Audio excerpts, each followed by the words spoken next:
Hi, my name is Clark Beckham. I was a runner-up of season 14 on American Idol, and we're diving into Hollywood episode 2. From the beginning of the show, it shows a lot of people forgetting lyrics.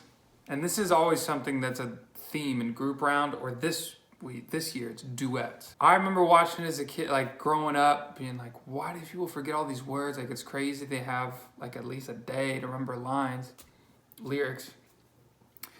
And I forgot my lyrics. When I was in Hollywood Week, my group round, I sang a song, Signed, Sealed, Delivered. I've been singing that song since I was 7 years old.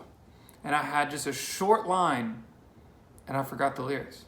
It's a weird phenomenon when it comes to group round or duets. There's so much pressure, and you're on such little sleep. Lyrics I'm telling you, it's weird. But I forgot my lyrics. Then that time I took her, said goodbye. Then that time I took us, said goodbye. Oh my gosh. But from the top, we had Louis and Francisco. I think this is the best Louis ever sounded. I've kind of always said that I think they just produce his voice pretty heavily to make him sound really good. And they did this time as well. His voice was pretty tuned and it was just dialed in really nice. But he sounded good. And I was like, oh, I think I can see what they're seeing now. A great example is I think Francisco has a better voice than Louis by a lot, but Louis did a better performance of the duet. Because Francisco was, you can tell the difference between the performers that are just giving it on stage in the duets, and then other performers look like they are terrified. They just look terrified. Francisco is one of those people, but I was not great on stage myself for group rounds, so it's a difficult place, and you're really not going to be in that position often in the show and in your career. Lionel Richie was given some wisdom nuggets today. Francisco was saying that he doesn't know if he believes in himself enough, and Lionel said, you need to know that you were born enough. Oof. Lionel. Oof, that was good. Something else Lionel said was that singing a duet is more about listening than anything, which, so good. So good. That's good in life. Doing anything with a partner, it's more about listening than anything else. Last thing he said that I loved, he said, you can give up backstage, you can give up in your mind, you can give up at home, but you can never give up on stage. Just full of the wisdoms tonight. Nick Merico, I've kind of voiced my opinion that I'm not really a fan. Don't think that he's quite good enough.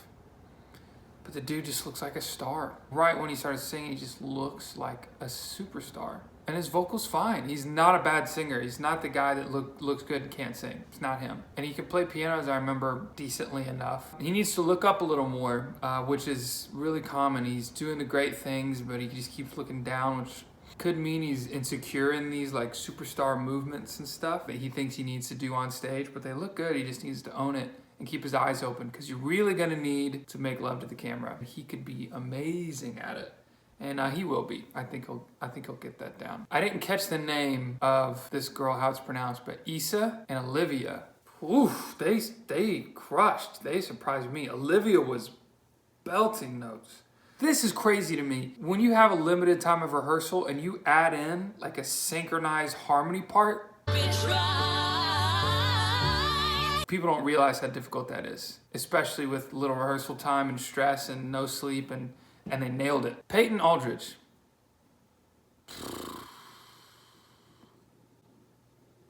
Your talent is absolutely worthless. Might as well be garbage. If you have the work ethic and the consideration that Peyton displayed in the show tonight. His partner couldn't find him for the longest time, and then she finally found him, asked him where he's been, and he said, I've been in my room eating chicken wings. Listen, it's not funny, it's not cute, it's not charming. The good old country boy saying, well, I'm not used to cauliflower, and I just went and get some chicken. Like, it's not funny. It's inconsiderate. Someone with that work ethic and that selfishness, I would bet everything I own will never have a career in music.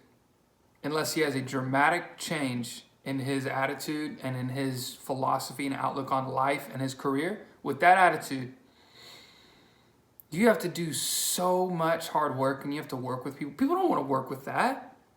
People don't want to work with someone who does that. Not a chance. He knew that this girl, who did great, by the way, Madison Page, he knew that she was dependent on what he was going to do. And then he came up, switched up guitar at the last second. Guarantee you didn't tell the piano player or anybody that he should have told. And then when the piano player starts playing, he turns around and says, no, no, no, no, which is fine. You got to tell him that you're just doing guitar. And then he goes, well, I still love you anyway. Throwing the piano player under the bus for your last minute move. That,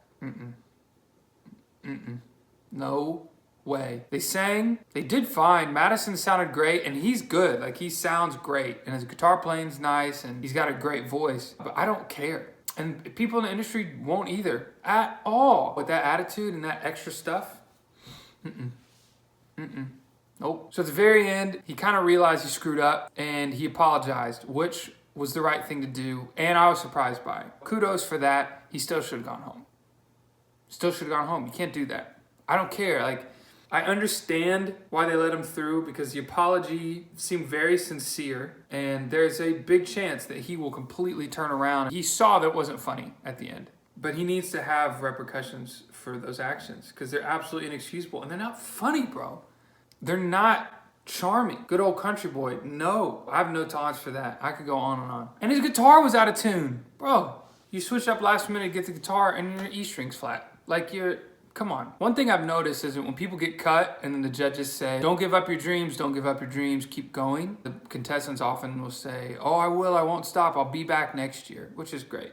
And I encourage that. But what I want to point out is, to be a successful artist, you don't have to audition for Idol. That's exactly how I became a successful artist. But the majority of successful artists, the vast majority, did it without a TV show. I just wanted to point out that when people say, like, I'm not going to give up my dreams, I'm going to audition for next year. It's not a necessity. You don't have to do the show to still chase your dreams and get somewhere. Because there are a lot of people that get on the show and go really far and then have no career. So it's not necessarily about the show is the only way to get your dreams. What Hollywood Week is so good about, especially group rounds or duets, when you have to work with other people, there are traits to be an artist that you have to have that have nothing to do with music. And this shows all of them. When you have somebody like Peyton Aldridge, and he shows that side of himself, being inconsiderate and just leaving his partner for so long. And then when you think of just Sam, her having a mental breakdown, and then Francisco, him getting so nervous and his performance really suffering. Those are traits that have nothing to do with music, but they decide how you're gonna do in your career. Aliana and, I don't know how to say this dude's name, I heard him say like Yzthasinger, the singer, a little couple, she had a boyfriend, and then they were like, had this chemistry and everybody's making jokes about it. I'm sure the boyfriend won't really like that. Then they sang and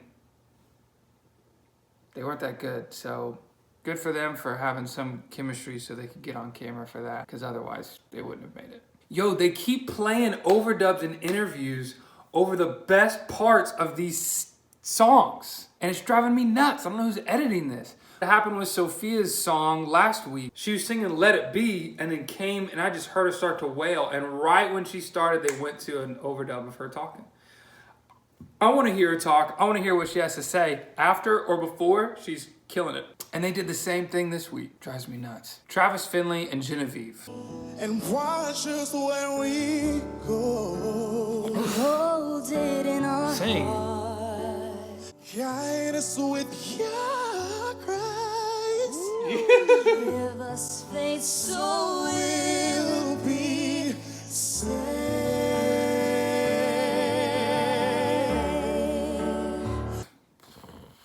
Travis is a beast. He and Robert are the two guys that are gonna be the quintessential running acrobatic singer.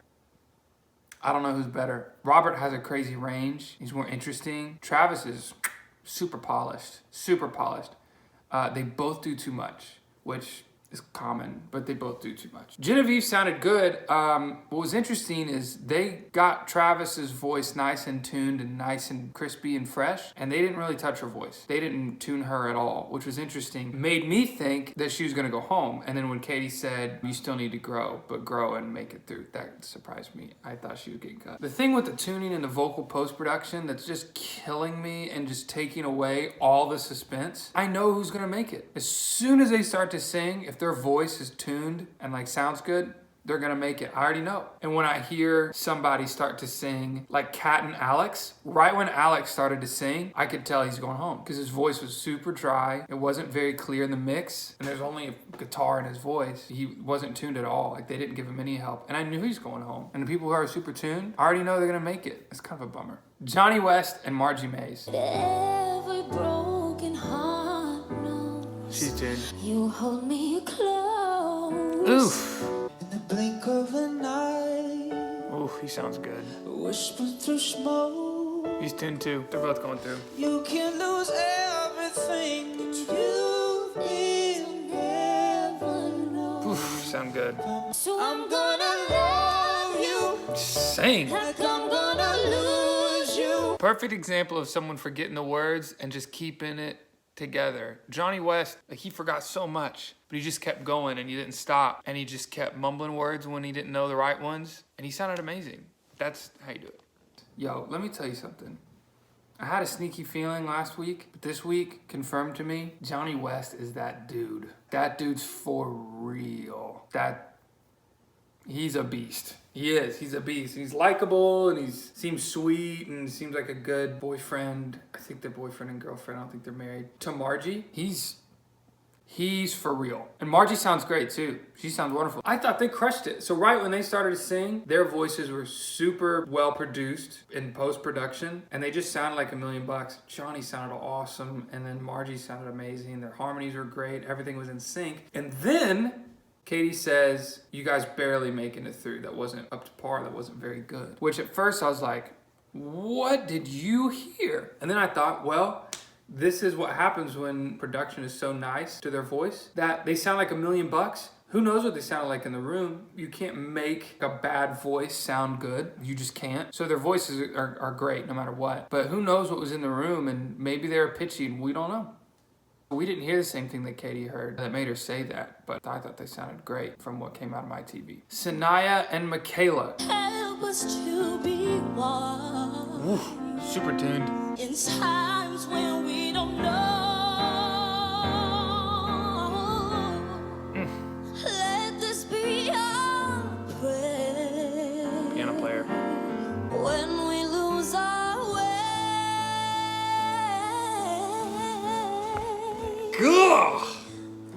Makayla is a superstar, and let me tell you why. The most impressive thing that I saw on the whole show, more impressive than any performance, anything, was Makayla Phillips, and this is why. She had Sanaya coming in, who was being flaky, went to another contestant who already had a partner and was like holding his hand, like, can you please come sing with me? Like when she already was partnered up with Makayla, and he was partnered up with somebody else. He's like, no, I'm already committed to this other person. She's like, oh, and like holding his hand like, ugh, manipulative. Nope, not a fan. To me, I don't know her, but when I see someone do that, it tells me they have a me first mentality. I gotta do whatever it takes to like climb the ladder, get up, and I don't like that. Not a fan. Here's why Makayla is so impressive to me. She had Sanaya, who's a beast, by the way.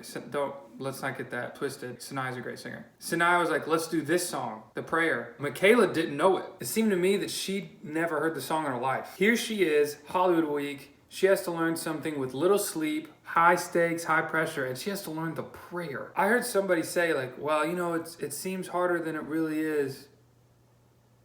That's a lot of lyrics, and the chords are not normal, and you gotta sing, and it's not even like you sing this part and I sing this part. You pretty much sing together the whole time, harmonizing in and out of non-diatonic chords, which just means chords that are not the typical chords, that are not within the scale. It's difficult and you can't miss. And that's what was most impressive to me is not only was she able to learn the song like she needed to, which by itself is amazing, but her attitude the whole time, perfect.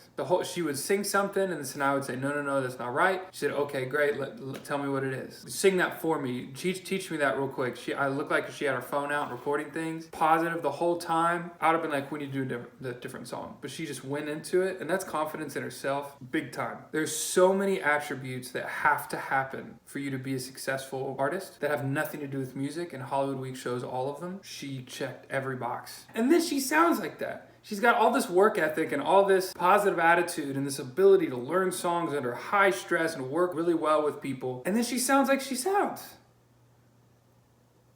She's a superstar. I think she'll be top 3. Regardless of what happens, she will be one of the most successful singers to come out of this season. Easy. Easy, easy, easy. I would bet the house on it. Robert Taylor and Tito. I can't play these games with you no more. Not tuning them. I feel happy, yeah. Just say so. I need to know from you before I let you go. So if you love me, just say so. That's nice.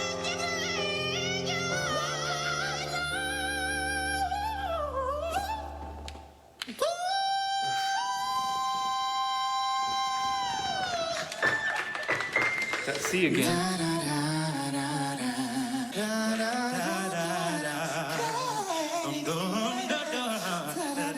What in the world is this?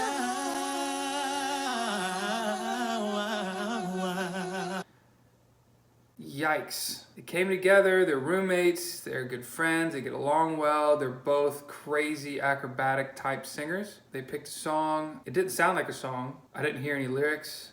I didn't hear any melody. Antonio, the vocal coach that was working with them, who was on the show when I was on the show, who's awesome, told them in the nicest way, like, maybe you guys should, he's like, I love runs. And this dude, it's true, like he toured with D'Angelo, the godfather of current R&B and soul, if you ask me. And he's like, I love runs, but maybe you should sing the melody a little bit. And they just, I mean, they were polite to him, but they completely disregarded. And oh my gosh, that was definitely the worst performance I've ever seen on American Idol by such talented people. I've never heard such talented singers present such a terrible performance. And I hate to say that, because I like both of them. Robert said something really, really dangerous. When Antonio was telling him maybe you should sing the melody and chill out a little bit, Robert said something to the effect of, yeah, but would they be entertained if they didn't hear us do this? If we didn't do all the runs and the high notes, like that's what they're expecting from us. Like that's what we gotta do. That will get you singing as a backup singer for your entire career. And it's very important that he knows that he is too good of a singer to just do that stuff. He's too talented of a piano player to just do that stuff. You'll be a backup singer because everybody will be like, wow, he can sing all the soprano parts and he's got low range too. He can sing everything. He can't have the mentality. He's too talented. He's too good. And trust me, I do runs. Like I do high notes and scream. Like I get it. But you have to serve the song. Keith Urban gave me the best advice I've ever had about singing runs. He said, only do a run when it's just bubbling out of you. When you just can't help yourself. It's gotta come out. That's exactly what it's got to be like. They absolutely left Tito's voice untuned. Robert's voice was tuned pretty nicely, and he was singing. He's on a different level than anybody, but not good. Okay, that's it for me. Thanks for watching. If you like this, comment. I would love to talk to you about the show and what you think. Subscribe, and I'll see you next week.